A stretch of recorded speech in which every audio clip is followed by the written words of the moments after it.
Viewers, আশা করি সকলে ভালো আছেন। তো আজকে আলোচনা করব চোখের সমস্যা নিয়ে। চোখে দেখা যায় যে বর্তমানে অনেক সমস্যা হয়ে থাকে। এই সমস্যার জন্য আপনারা বিভিন্ন প্যাথির চিকিৎসা নিয়ে থাকেন। এক পর্যায়ে আপনাদের অপারেশন করার কথা বলে। আমি বলবো আজকে যারা হোমিওপ্যাথি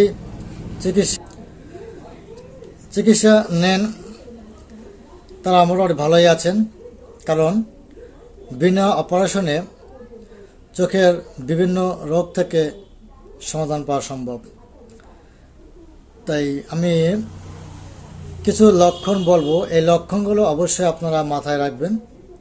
এই লক্ষণ যদি আপনার থাকে আপনারা অবশ্যই ঔষধ নিজেরাই কিনে ব্যবহার করতে পারবেন। আমি ওষুধের নামও বলে দেব। প্রথম লক্ষণ হচ্ছে ক্ষত হয়ে কণিকা ছিদ্র হওয়ার উপক্রম থাকে। দ্বিতীয়, চক্ষু প্রদাহ ও চোখে বর্তমানে হলুদ রঙের পুষ থাকে। উষ্ণ গরমে চক্ষু প্রদাহ বাড়ে এবং রৌদ্রে গেলে প্রচণ্ড আকারের বৃদ্ধি পায়। সে আলো, সূর্যের আলো বলুন বা কারেন্টের আলোই বলুন না কেন, কোনো আলোই সে সহ্য করতে পারে না।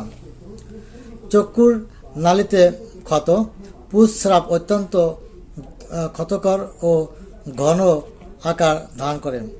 হঠাৎ ঠান্ডা লেগে চক্ষু প্রদাহ এবং ঠান্ডার পরে চোখের ভিতর বালুকণা প্রবেশ করেছে এরকম মনে হয়।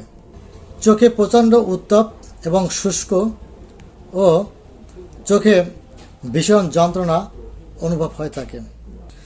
রোগী মনে করে তার চোখ দুটি বাইরে বেরিয়ে আসবে।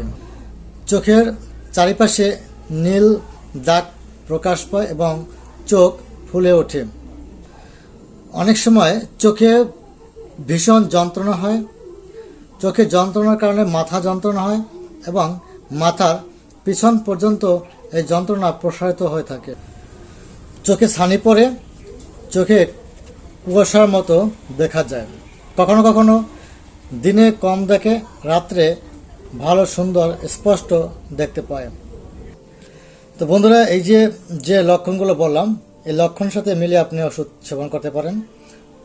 চোখের ছানির জন্য সাইলেশিয়া আছে, সালফার আছে, ব্রাউনিয়া আছে, বেলেডোনা আছে, রাস্টাক্স আছে, নাইট্রিক অ্যাসিড আছে, আর্জেন্টাম নাইট আছে, পালসেটিল আছে, এরকম অনেক ওষুধ আছে। তবে প্রত্যেকটা ওষুধ আলাদা আলাদা লক্ষণ মিলিয়ে নিতে হবে। তাই আপনারা যদি এই ধরনের সমস্যা হয়ে থাকে আপনারা আপনাদের নিকটবর্তী কোনো হোমিওপ্যাথি চিকিৎসক অথবা সরাসরি আমার সাথে যোগাযোগ করতে পারেন, কারণ চোখের বিষয়। তাই অবশ্যই নিজেরা ওষুধ প্রয়োগ না করে একজন চিকিৎসকের বা আমার সাথে আপনারা কাছেই শরণাপন্ন হতে পারেন, তাহলে ব্যাপারটা খুব ভালো হবে। তো বন্ধুরা, যদি আমার আলোচনা ভালো লেগে থাকে অবশ্যই আমার ইউটিউব চ্যানেলটা সাবস্ক্রাইব করবেন এবং ফেসবুকে ফলো আপ দেবেন এবং কমেন্ট করে জানাবেন। তো সকলে সুস্থতা কামনা করে এখানে শেষ করছি। সবাই ভালো থাকবেন।